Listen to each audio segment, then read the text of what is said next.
morning. Before two last classes, we have discussed about the rate of reactions and types of the reactions.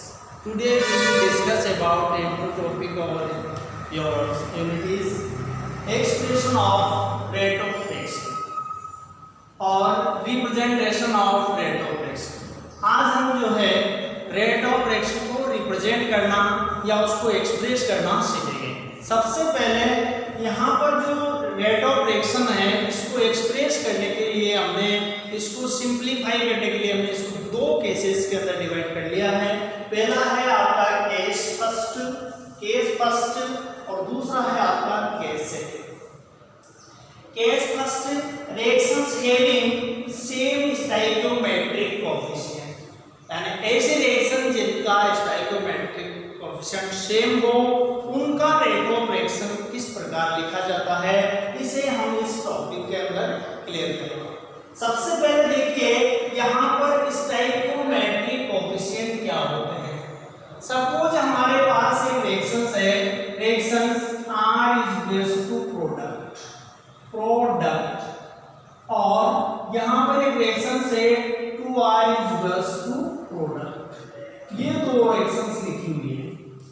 तो यहाँ पर चूंकि ये जो रिएक्शन है इसके अंदर यहाँ पर जो स्टोइकियोमेट्रिक कोएफिशिएंट है वो ओनली 1 है और यहाँ पर 2 है जो कि विजिबल है, लेकिन ये विजिबल नहीं होता है।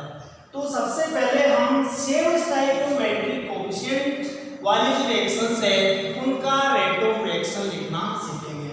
But first of all what is the stoichiometric coefficient, तो इसको डिफाइन करने के लिए आपको प्रीवियस क्लासेस के अंदर पढ़ा होगा। तो इसको ऐसे डिफाइन किया जाता है स्टोइकियोमेट्रिक कोएफिशिएंट को, the number of which are used to balance a chemical reaction. किसी भी केमिकल रिएक्शन को बैलेंस करने के लिए जो न्यूमेरिकल वैल्यू यूज की जाती है उसे हम स्टोइकियोमेट्रिक कोएफिशिएंट कहते हैं। सबसे पहले हम reactions having same stoichiometric coefficient ऐसे रिएक्शंस का रेट ऑफ रिएक्शन लिखना सीखेंगे। देखिए यहाँ पर पहला एग्जांपल है A is raised to B, यानी यहाँ पर A रिएक्टेंट है और B यहाँ पर प्रोडक्ट है। इसका स्टोइकियोमेट्रिक कोएफिशिएंट भी 1 है और इसका स्टोइकियोमेट्रिक कोएफिशिएंट भी 1 है, बट हम इनको लिखते नहीं हैं क्योंकि ये यहाँ पर ऑलरेडी मेंशन होता है कि जब कोई रिएक्टेंट और प्रोडक्ट 1:1 में रिएक्शंस के अंदर जेड है तो उसको लिखा नहीं जाता है। तो इसके केस में हम जो है रेट ऑफ रिएक्शन लिखेंगे। तो rate of reaction with respect to a को रिएक्टेंट है, तो जो कि आपको मैंने पहले बताया था कि जब किसी रिएक्टेंट के केस में रेट ऑफ रिएक्शन लिखा जाता है तो उसके सामने सबसे पहले माइनस साइन लिखते हैं, which is denote to the decrement of the concentration of the reactant. तो यहाँ पर लिखोगे ROR means rate of reaction with respect to A delta minus delta A upon delta T। With respect to आप B लिखोगे rate of reaction with respect to B, plus का sign लगा because आप जानते हैं क्यों लगाते हैं प्लस का साइन, क्योंकि जब कोई रिएक्शन प्रोसीड होती है या क्या नाम से कंप्लीट होती है तो concentration of the reactant of the product है, concentration of the product of जो वो इंक्रीज होती जाती है, इसलिए हम यहाँ पर प्लस का साइन यूज करते हैं। तो rate of reaction with respect to B plus delta B upon delta T। इस प्रकार से हम जो है सेम स्टोइकियोमेट्रिक कोएफिशिएंट वाली रिएक्शंस का रेट ऑफ रिएक्शन लिखते हैं। One more example, mercury which is in liquid state, chlorine which is in gaseous state और मर्क्यूरी क्लोराइड जो कि सॉलिड स्टेट के अंदर। तो यहाँ पर इस रिएक्शन में A, G और H जो लिख रखे हैं ये क्या है, these are the states of reactant or product which are represented in the chemical reactions। तो यहाँ पर सबसे पहले rate of reaction with respect to mercury लिखेंगे delta minus delta Hg upon delta T। फिर इसके बाद क्लोरीन के केस में लिखा आपने क्लोरीन भी रिएक्टेंट है तो rate of reaction is equal to minus delta Cl2 upon delta T। Rate of reaction with respect to mercury chloride लिखा तो प्लस का साइन लगाया क्योंकि ये आपका प्रोडक्ट है, delta HgCl2 upon delta T। Next देखते हैं सेकंड केस है हैविंग डिफरेंट स्टोइकियोमेट्रिक कोएफिशिएंट, यानी ऐसे रिएक्शन जिनका स्टोइकियोमेट्रिक कोएफिशिएंट सेम नहीं होता है, मींस डिफरेंट होता है, ऐसे रिएक्शंस का हम रेट ऑफ रिएक्शन किस प्रकार लिखेंगे, इसको एक्सप्लेन करने के लिए सबसे पहले हम लेते हैं पहला example, very important and familiar example है, इससे आप डायरेक्ट अच्छी तरह से समझ सकते हैं। बहुत सारे एग्जांपल्स मैंने आपके पीडीएफ नोट्स के अंदर दिए हैं, लेकिन मैं यहाँ पर समझाने के लिए या एक्सप्लेन करने के लिए 2 और मोर देन 3 एग्जांपल्स ले पाऊंगा, क्योंकि आपको मैंने पीडीएफ नोट्स प्रोवाइड कर दिया, इसी से समझ आ जाएगा। और भी कोई क्वेरी होगी तो लाइव क्लास के अंदर क्लियर करेंगे।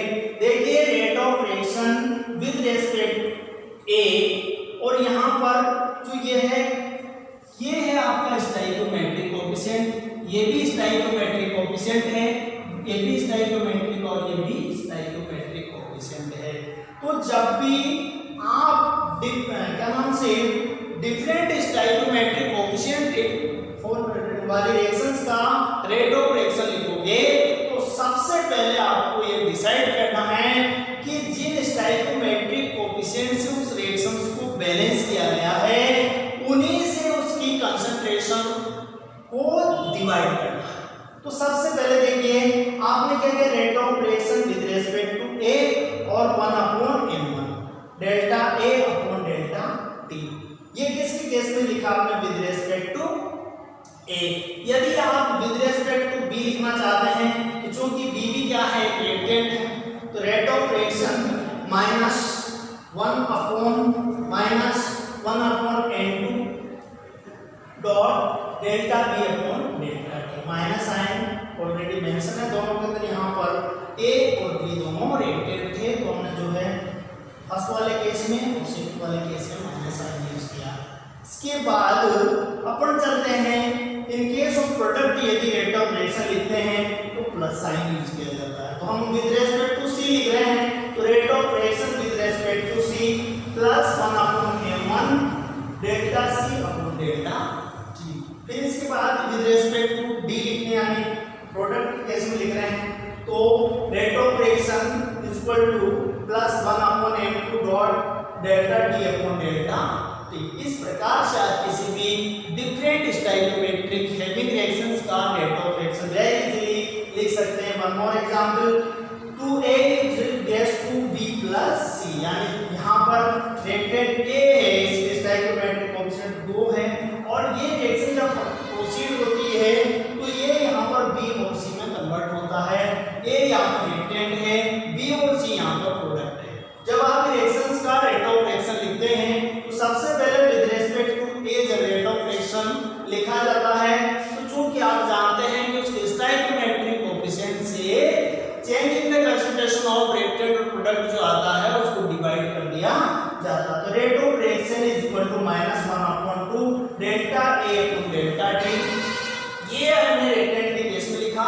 अब हम जो है प्रोडक्ट के केस में यदि लिखना चाहते हैं, तो यहाँ पर rate of reaction is equal to plus delta B upon delta T.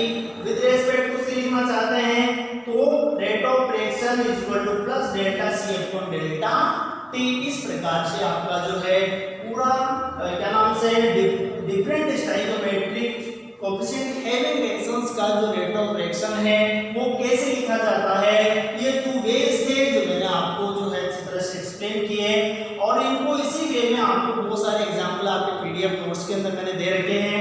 आप वहां से इन क्या नाम से एग्जांपल्स को अच्छी तरह से क्लियर कर सकते हैं। फिर जो कोई क्वेरी आपकी रहेगी वो मैं आपको लाइव क्लास के अंदर जो है अच्छी तरह से क्लियर करूंगा। जिससे पहले आपको जो है नोट्स को अच्छी तरह अपने नोटबुक के अंदर लिखना है, और जहां कहीं पर भी डाउट होता है तो तुरंत उसको नोट करके और मुझसे लाइव क्लास के अंदर आप अच्छी तरह से डिस्कस करें। Thank you. For example, to express the rate of reaction is number 3, 2a is raised to pb plus 3c। आप इस रिएक्शन का रेट ऑफ रिएक्शन लिखना चाहते हैं जो कि इसके डिफरेंट स्टोइकियोमेट्रिक है कोएफिशिएंट है, तो आपको सदैव माइंड के अंदर रखना है कि जब भी आप reactions having different stoichiometric coefficient का रेट ऑफ रिएक्शन लिखा जाता है, तो उसमें उसके जो स्टोइकियोमेट्रिक कोएफिशिएंट होता है उससे उसकी कंसंट्रेशन डिवाइड करता है। ठीक है, तो देखिए सबसे पहले rate of reaction with respect to a लिख रहे हैं। ये रिएक्टेंट है, रिएक्टेंट के केस में आपको पता है कि माइनस साइन यूज किया जाता है, तो is equal to rate of reaction is equal to -1/2। This is stoichiometric coefficient 1/2 और concentration of reactant A upon delta is with respect to B लिखेंगे, तो rate of reaction is equal to plus with respect to B लिख रहे हैं, B is product, तो delta B upon delta T। फिर इसके बाद विद रेस्पेक्ट टू C लिखेंगे, तो rate of reaction is equal to 1/3 dot delta C upon delta T। इस प्रकार से 3 रिएक्शंस थी। नेक्स्ट इज आपका particular examples of chemical reaction is having different stoichiometric coefficient is N2 + 3H2 = 2NH3। When you are expressing the rate of reaction of this reaction with respect to N2, so rate of reaction is equal to minus delta N2 upon delta T. Next, rate of reaction is equal to -1/3 delta H2 upon delta T. फिर ammonia के case में लिखेंगे, this is the product in this case. So rate of reaction is equal to +1/2 delta NH3 upon delta T. अब इस प्रकार से आप rate of reaction यदि अच्छी तरह से एक्सप्लेन करना सीख जाते हैं, तो इसके बेसिक्स पर बहुत सारे न्यूमेरिकल्स होते हैं, वेरी सिंपल न्यूमेरिकल्स होते हैं, और जब तक आपका कॉन्सेप्ट क्लियर नहीं होता तब तक आप किसी भी न्यूमेरिकल प्रॉब्लम को केमिकल काइनेटिक्स जो होती है उसको आप अच्छी तरह से सॉल्व नहीं कर पाएंगे। वेरी वेरी सिंपल प्रॉब्लम है, आप इसको पहले समझिए, इसके बाद इसका न्यूमेरिकल करेंगे। ऐसे बहुत सारे एग्जांपल्स होते हैं, उनके थ्रू आप जो वेरी इजीली किसी भी क्या नाम से रिएक्शंस का रेट ऑफ रिएक्शन लिख सकते हैं, देन उसका कैलकुलेशन कर सकते हैं। तो देखिए in a chemical reaction the concentration of a reactant A decreases from 0.01 mole per litre to 0.004 mole per litre in 30 minutes. यानी कोई केमिकल रिएक्शंस है और उस केमिकल रिएक्शन में कोई रिएक्टेंट A पार्टिसिपेट कर रहा है और इसकी जो कंसंट्रेशन है वो 0.01 मोल पर लीटर से 0.004 मोल पर लीटर 30 मिनट में कितनी डिक्रीज होती है, यानी इससे इतनी डिक्रीज होती है। Calculate the average rate of reaction using units of both time both in minutes and second. आपको मिनट और सेकंड दोनों यूनिट्स टाइम की यूनिट्स को यूज करके उसकी रेट ऑफ रिएक्शन को कैलकुलेट करना। तो देखिए सबसे पहले इस पूरे न्यूमेरिकल को देखने के बाद आपको पता चलेगा कि यहाँ पर C1 is the concentration of reactant A और C2 is the reaction of concentration A। This is initial concentration और दिस इज फाइनल कंसंट्रेशन। और ये जो 30T है, डेल्टा T है, ये टाइम इंटरवल है, टाइम ड्यूरेशन दिया गया है कि जो रिएक्शन कंप्लीट होती है उसमें कितना टाइम इंटरवल यूज हुआ है। तो C1 is the initial concentration of reactant A और C2 is the final concentration of reactant A and reaction taking the time duration is delta T is the interval of reaction which is 30 minutes. सबसे पहले आपको minute के case में जो है जब से एवरेज रेट ऑफ रिएक्शन को मेजर करना है, तो we know that average rate of reaction is equal to minus delta A upon delta T। फिर इसके बाद इसकी कंसंट्रेशन रखनी है आपको minus final concentration of reactant A minus initial concentration of reactant A upon delta T। This is the time interval. ठीक है, फिर इसके बाद इसको सोल्व करते हैं मैथमेटिकल प्रोसेस आप जानते हैं, माइनस और यहाँ पर भी माइनस, बाहर भी माइनस है और ब्रैकेट के अंदर भी माइनस है। माइनस माइनस से जब मल्टीप्लाई होता है तो प्लस हो जाता है, तो आप कैसे सोल्व करके लिखोगे -C2 + C1। इसको जो पॉजिटिव वैल्यू उसको आगे कर लेंगे, नेगेटिव वैल्यू को पीछे कर देंगे। तो यहाँ पर C1 -C2 upon delta T। अब जो है C1 की कंसंट्रेशन ये है, इसको आपने यहाँ पर पुट कर दिया। C2 की कंसंट्रेशन ये है, आपने यहाँ पर इसको क्या नाम से कंसंट्रेशन को आपने जो है पुट अप कर दिया। अब इन दोनों को सब्सट्रैक्ट करने पर 0.006 आता है। इसके बाद टाइम इंटरवल लगा दिया 30 मिनट्स। इसके बाद इसको सोल्व करते हैं, देखिए 1 2 3 जब डेसिमल से 3 प्लेस हम जो है जाते हैं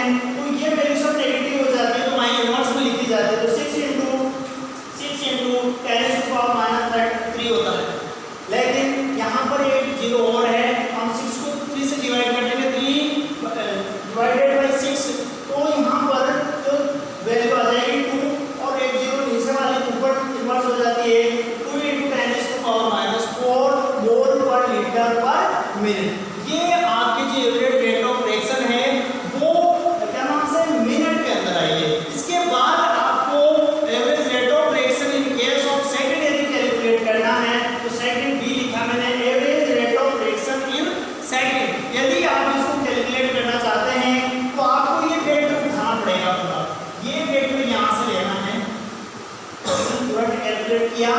इसके बाद चूंकि आप सभी जानते हैं कि 1 मिनट इज इक्वल टू होता 60 सेकंड, तो 30 जो मिनट है उसमें टोटल कितने सेकंड होंगे इस चीज को कैलकुलेट करनी है। यहाँ पर ये 1800 सेकंड हो जाते हैं, ये कंसंट्रेशन इतनी आती है। इसको सॉल्व करने पर 6/18 × 10⁻⁵, फिर इसके बाद ये से डिवाइड हो जाएगा 1/3 और इसके बाद इसको डिवाइड करेंगे 0.33 × 10⁻⁵, फिर इसके बाद फाइनल आंसर आ जाएगा। जब डेसिमल से हम एक पॉजिटिव इंटीजर पे जाते हैं, पीछे जाते हैं, तो डेसिमल को जब हटाया जाता है तो माइनस में वैल्यू बढ़ती है। देखिए 3.3 = 10⁻⁻6, यहाँ पर -5 था और यहाँ पर -6 हो गया मोल पर लीटर पर सेकंड। इस प्रकार से आप इस रिएक्शन का rate of reaction both units which is minute और सेकंड दोनों में कैलकुलेट कर सकते हैं। आपको रेट ऑफ रिएक्शन को डिनोट करने के या एक्सप्रेस करने के मैंने 3 टाइप्स सिखाए थे। पहला था आपका average rate of reaction, second था आपका इंस्टेंटेनियस रेट ऑफ रिएक्शन और थर्ड था इनिशियल रेट ऑफ रिएक्शन। इनमें से मोर इंपॉर्टेंट या मोस्ट इंपॉर्टेंट जो 2 एग्जांपल हैं, दो क्या नाम से वे है एवरेज रेट ऑफ रिएक्शन और इंस्टेंटेनियस रेट ऑफ रिएक्शन। यहाँ पर हम जो है ये जो कंसंट्रेशन लिखते हैं इसको आप चाहते तो ये भी लिख सकते हैं dH2/dt, क्योंकि ये इंस्टेंट की फॉर्म होती है, ऐसे भी लिखा जा सकता है। जो तब वे आपको अच्छा लगे आप रेट ऑफ इंस्टेंट की फॉर्म में लिखें या फिर average of rate of reactions की फॉर्म में लिखें, कैसे भी करोगे तब भी आंसर सदैव जो सिमिलर आता है वो डिपेंड करता है कि आप कौन सा ये वे यूज कर रहे हो। इस प्रकार से आप इसके जो न्यूमेरिकल प्रॉब्लम होते हैं उनको वेरी इजीली सॉल्व कर सकते हैं। मैंने तीनों टाइप्स के अंदर आपको ऐसे फॉर्मूले दिखाए थे और क्या नाम से अंडरलाइन भी कराया था कि इसको अच्छी तरह से याद रखना, इसके बेसिस पर बहुत सारे न्यूमेरिकल सॉल्व करते हैं। Student from numerical related to the rate of reaction is for the reaction R goes to P, यानी एक केमिकल रिएक्शन है इसमें रिएक्टेंट R प्रोडक्ट P में कन्वर्ट हो रहा है। The concentration of reactant changes from 0.03 mol per liter to 0.02 mol per liter in 25 minutes। तो इस प्रकार की रिएक्शन है जिसमें तमाम रिएक्टेंट R है, इसकी कंसंट्रेशन 0.03 मोल पर लीटर से 0.02 मोल पर लीटर पर 25 मिनट में जो है डिक्रीज होती है। Calculate the rate of reaction using minutes both time and second, same numerical है। देखिए यहाँ पर सबसे पहले हमने R जो रिएक्टेंट है इसको सॉल्व करने के लिए ऐसे लिखा, तो initial concentration of reactant R C1 is 0.03 m या मोल पर लीटर भी कह सकते हैं, मोलरिटी लिखेंगे यहाँ पर। फिर इसके बाद concentration of reactant R, final concentration of reactant R is C2 is 0.02 m। अब इसके बाद इस रिएक्शन को कंप्लीट होने में जो टाइम इंटरवल लगा, time interval to complete this reaction is delta T is 25 minutes. ठीक है, इसके बाद जो है आपको 2 यूनिट्स के अंदर मिनट्स और सेकंड दोनों में ही इसका रेट ऑफ रिएक्शन आपको कैलकुलेट करना है। तो average rate of reaction in minutes में, तो सबसे पहले यहाँ पर we put the formula of the average rate of reaction. You know that average rate of reaction is equal to minus delta R upon delta E। फिर final concentration of reactant A R और initial concentration of reactant R लिखकर के time interval लगा दिया। Mathematical process में minus को plus, minus minus से plus हो जाएगा। इसके बाद जो है माइनस माइनस से प्लस हो जाएगा, C1 पॉजिटिव वैल्यू है जिसको आगे लिख दिया और नेगेटिव वैल्यू को पीछे लिख दिया, इंटरवल टाइम इंटरवल लगा दिया। इसके बाद दोनों की कंसंट्रेशन, C1 की कंसंट्रेशन आपने यहाँ से रख दिया, C2 की कंसंट्रेशन आपने यहाँ से पुट किया। इसके बाद टाइम इंटरवल 25 मिनट्स यहाँ पर लगा दिया। इसको फॉलो करोगे 0.0004 आता है। इसी को रीअरेंज करके जब डेसिमल को पीछे ले जाते हैं तो नेगेटिव वैल्यू हो जाती है। 4 डेसिमल के बाद 1 2 3 4 के बाद 10⁻⁴ दिया जाता है। ये एवरेज रेट ऑफ रिएक्शन जो है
से इनको सॉल्व अप कर सकते हैं।